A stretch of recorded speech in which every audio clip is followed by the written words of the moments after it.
Hi, Red Eye. I'm Jenny Slate. I'm Gillian Robespierre. And we made the movie Obvious Child, which comes here to Chicago on June 13th. Please go see it. And have a nice day. Thank you.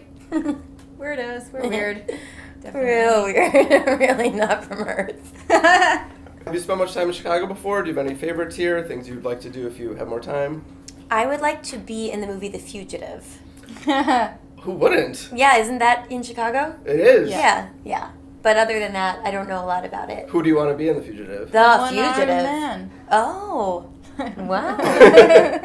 I would like to be Dr. Richard Kimball, The Fugitive. Bonnie Bedelia.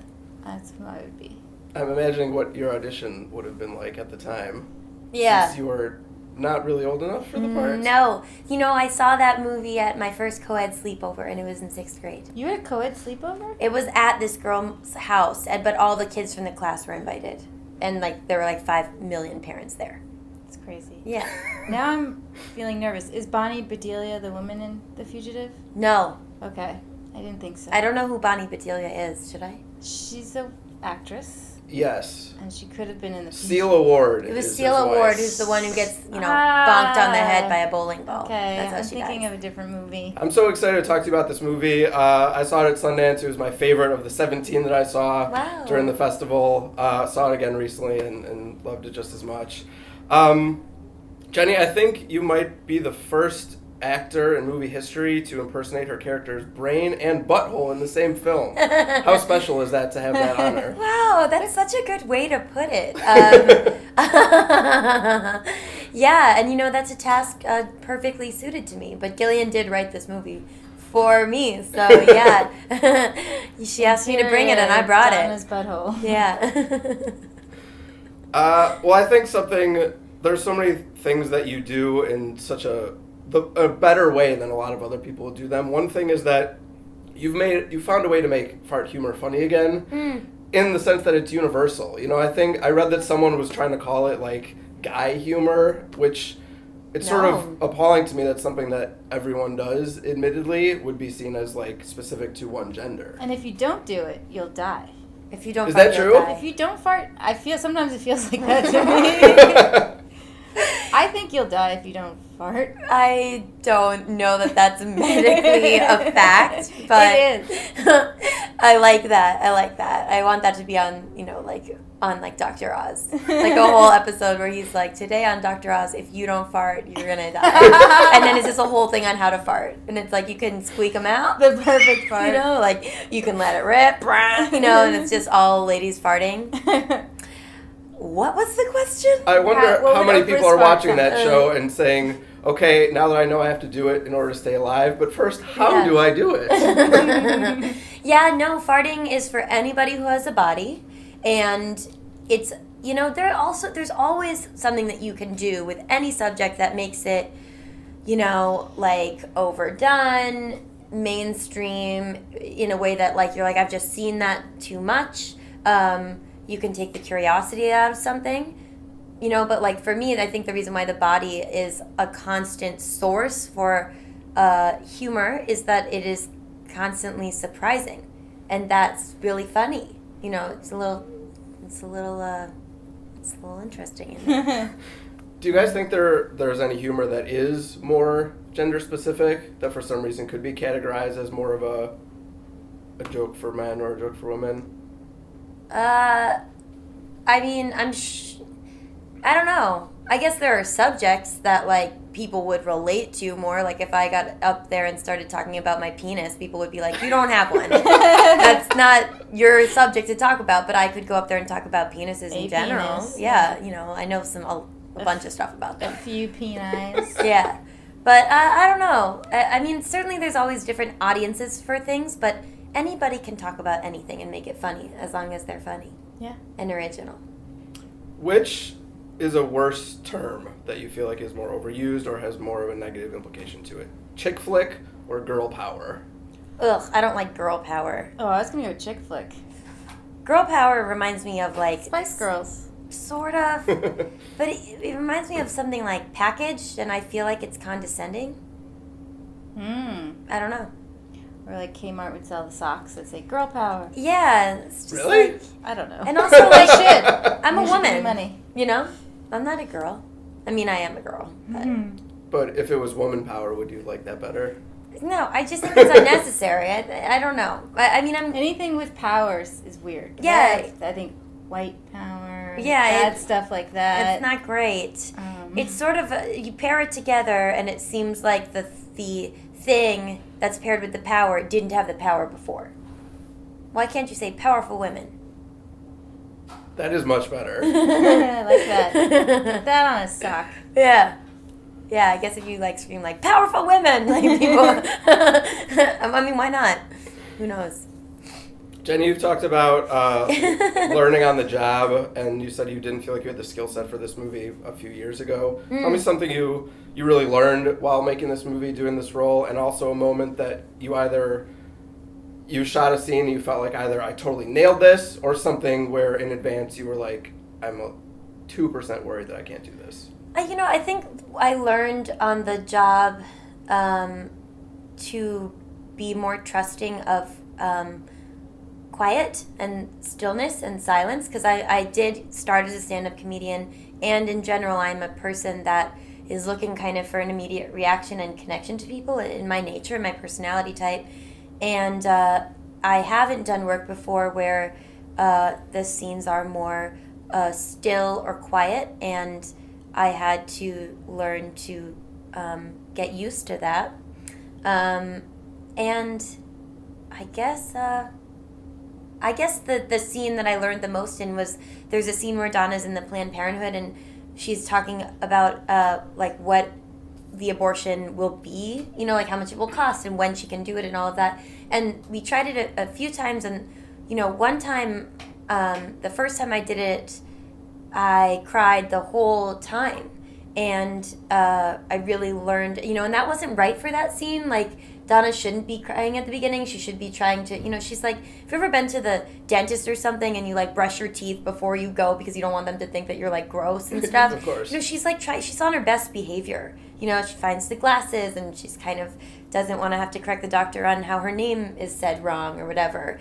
And, but I learned through Gil's direction about levels, and that like, even though, okay, I guess I can get there as an actress in this role at least, and emote, that it's not just like an on or off button. And I learned how to like, just do it with more specificity through that scene. And you nailed it. I mean, that scene is unbelievable. It's so Thanks. incredible. Gillian, did you feel like Jenny's relative lack of experience was sort of a positive in the way that you guys worked together through some of that stuff? And I don't mean that in a bad way. No, at all, it's because true.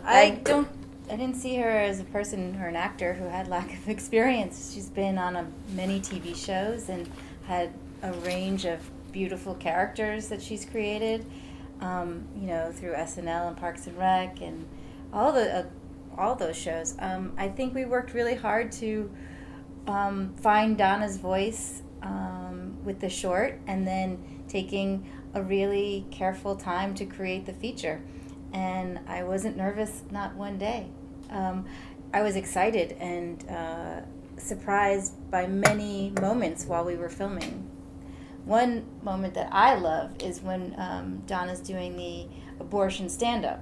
And it was all on the page, but then Jenny would take it and sort of make it her own using Donna's voice. And she wove this great sort of, I was going to say quilt, but comedic quilt that took us from laughing really hard to being quiet and excited and sad for Donna for when she said, I'm looking into my future, and hopeful. And it was amazing to watch that live happen. As an actress, watching her find that footing was pretty incredible. You have nothing to lose, you have nothing to lose, and only everything to gain. It was really, we were both doing something new, It's my first really lead role. It's Gil's first feature film, and we were both just really ready to do it. Yeah. Because it was our first, I feel like we weren't scared at all, because we didn't know what was happening. Sure. And also, We like, were just instinctually going for it, and our instincts were correct, but we also worked hard to get those instincts, if that makes any sense. I appreciate what you guys have said, that while this movie does tackle abortion, it's not an agenda movie, it's not an abortion movie, big capital letters. Certainly people will latch onto that, though. Lots of ridiculousness happening in that topic. What's something you think women should get to legislate about men's bodies as a way of showing the way that men shouldn't be legislating women's bodies? I would rather not go there. I would rather just say everybody should be able to do with their bodies what is right and safe for them. You know, like, there's nothing in me that's like, Take out their eyes. You want me to tell you about my birth control? You tell me when you get a vasectomy. Like, I don't want to know about anybody's body. I want to know what to do with mine when it's right for me, and I think that is a normal mindset. And have access to go do it in a safe way, whether it's a, breast exam or a pap smear or an abortion. Like, it's really no one's business except to make sure it's done safely. Well said. How would you each compare your own stress level at 27 to Donna's at 27? Whoa. Mine was higher. I was Donna's like, she is stressed for sure, but she doesn't. I had anxiety at that age. It's like, that's a tough time, the late 20s, because you're just like, what? I thought everything, you're misinformed. Nobody has told you that your 20s are actually just a secret adolescence part 2. And, you like, get to 27, a lot of people, especially, if you're in a creative field and you're just like, I think I'm actually just learning who I am. And I have so much more to go, and now I'm, like, tired also, and anxious, and hungry, and desperate. I want to get going. How do I get going, And Donna, you don't actually see her being like, how do I start my career? She's actually kind of relaxed or I don't know, on my standards, but I'm a control freak.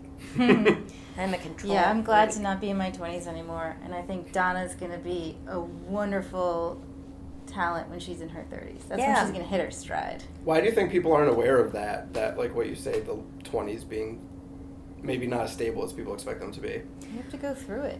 No one can tell you. It's weird. I wonder if it's changed a little bit because, like, when people get married and have families now is, like, slightly, pushed later into life.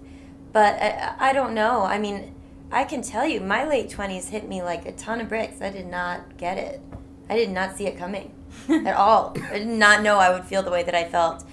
In astrology, if you believe in that stuff, which I don't know if I do, that's like your Saturn return. It's your big thing. Oh, Is that bad? I don't know It's what I think it's when, like, on your natal chart, all of the planets realign to the spot where they were when you were born, and it's basically like you're being born again. It's your, like, shedding of your old self and starting into a new life, and that can be really painful. It's kind of like a transformation through fire, I guess. I've been set on fire a lot. I'm freaking sorry. out. I know. I don't even believe in this stuff. I just heard about it, and I just spew facts out. I'm sure that will make everyone feel better as they go through their Yeah, I hope you keep that that in. burning feeling you had is just your 20s.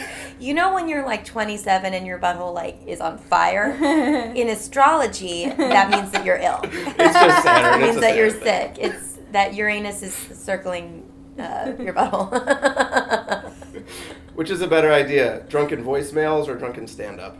Drunken stand-up, for sure. I've done a lot of drunken stand-up, never like Donna. I've never bombed drunk. I don't do that. But I do a lot of, when I lived in New York, a lot of whiskey-powered stand-up. Do you feel like that helps? I guess it was just part of the culture, part of the scene for me. Everyone's like, you had a drinking problem. I did. But, a lot of times if you go on later in the show, you're sitting there drinking. Yeah. And I tend to really view my audience as friends or potential friends. So, yeah, it's just like having a conversation. I'm not a drunk that reveals more than I would have if I were sober. What do you think, Gillian?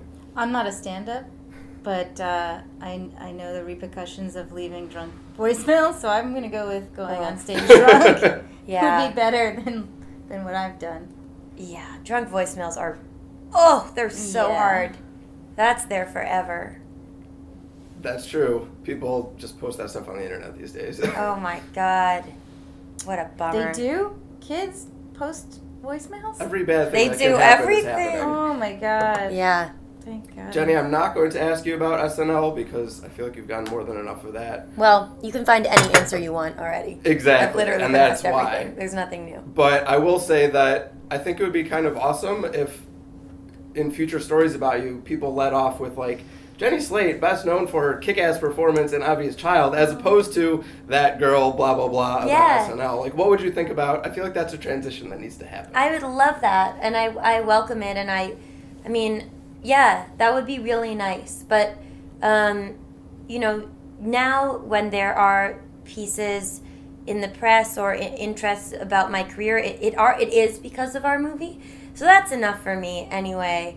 And I don't know. I guess if people need to say, like, you know, a big splashy thing to get more people's attention about something that will essentially be about our movie, I'm fine. When I saw you said that at the time, Lauren said that like this should not be a defining moment, and it Yeah. shouldn't. So moving on. Yeah, I mean, look, it is. It totally is what it is, and you can't change anyone's like memories. But my experience of my life, you know, in the past like 4 years since that happened, it's just been like very colorful, and a lot of things have happened. Yeah, I don't think of it that way, and that's good because I'm the person that hears my thoughts. Jenny, you said that you told your mom recently you wanted to be in a shampoo or face wash commercial Yeah. to show that you have Oh. clean hair and a clean face. Yeah, I was wondering if you or both of you could demonstrate how that would look. sure. Kind of audition, Yeah. in a sense. It would be like, okay, hold on, you gotta do it. Split ends, you bet. But not with like blah, blah, blah. And then just, you know, like a lot of like going like that. You bet. And like, it's strong, you know, when they do that and they're like, my hair feels strong, that kind of thing. And then just like that, and a computer makes it like really, really shiny. And then like at the end you say something like a little bit condescending, but it's fine. That's just like, you're worth it. It's just like, you know, a little bit. You're kind of like, fuck yourself. But I would like to do that. Or just be like, you know? That seems really cool. Now I've ruined my chances. No, I think think it's going to happen. It's got to it's got to happen. happen. What I don't want to be on is, you know, like a tampon commercial. Like dancing with a pad or something. You know, just being like, can you see my pad? I'm not going to do that. Well, Donna does the organic douche commercial, I think. She does. More as a moneymaker than a career starter. The only audition I have ever walked out on, like, and I was broke, was an audition where they just lined a bunch of girls up, and it was for a toilet cleaning product, and each girl had an imaginary toilet seat, and the ad was going to be that the toilet is so clean that a girl would lick it. And they were like, but keep your eyes on the camera and be happy while you lick your imaginary toilet seat. Shit. So basically it was just like total like fellatio substitute of like this like girl being like, you know, just like lasering and really messed up. And I was just like, yeah, I can't do this. I positively you. can't do it. Yeah, I mean, you know, it's kind of a low bar to set. I'm not going to lick this toilet seat for you. I think I would have licked the toilet. You just go into the normal bathroom and lick the toilet, and nobody sees I it. film it with my camera. Or you could have done it and then just looked at the camera and been like, you're worth it. A clean toilet. Yeah, you just say you're worth it into the toilet, and then give your own self a swirly. I don't think I could love publicity anymore. One of my favorite 3 minutes on TV. Yeah. Who would you say would be the ideal client for them to take on? You know, I think it's always good when they take on someone who doesn't like get who they are or what they do. So it would probably be good for them to take on like Neil deGrasse Tyson or something. Like somebody who like just has no idea and would never care. Or like, yeah, like Garrison Keillor. Wow. Yeah. That would be something. He would Garrison Keel over. Thank you, good night. Can you guys please feel free to take advantage of one of these options I'm about to give you? Can you either tell me a joke, rap part of a song that you know the words to, or sing part of your favorite TV theme song?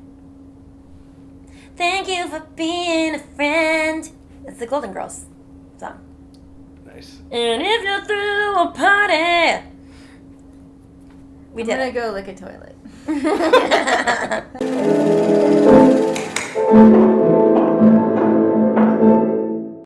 Sundance, it was my favorite of the 17 that I saw Wow. during the festival. Saw it again recently and loved it just as much. Jenny, I think you might be the first actor in movie history to impersonate her character's brain and butthole in the same film. How special is that to have that honor? Wow, that's such a good way to put it. Yeah, and that's Weird. real weird. Really not from Earth. Have you spent much time in Chicago before? Do you have any favorites here? Things you'd like to do if you have more time? I would like to be in the movie The Fugitive. Who wouldn't? Yeah, isn't that in Chicago? It is. Yeah. But other than that, I don't know a lot about it. Who do you want to be in The Fugitive? The One-armed Fugitive. man. Oh, wow.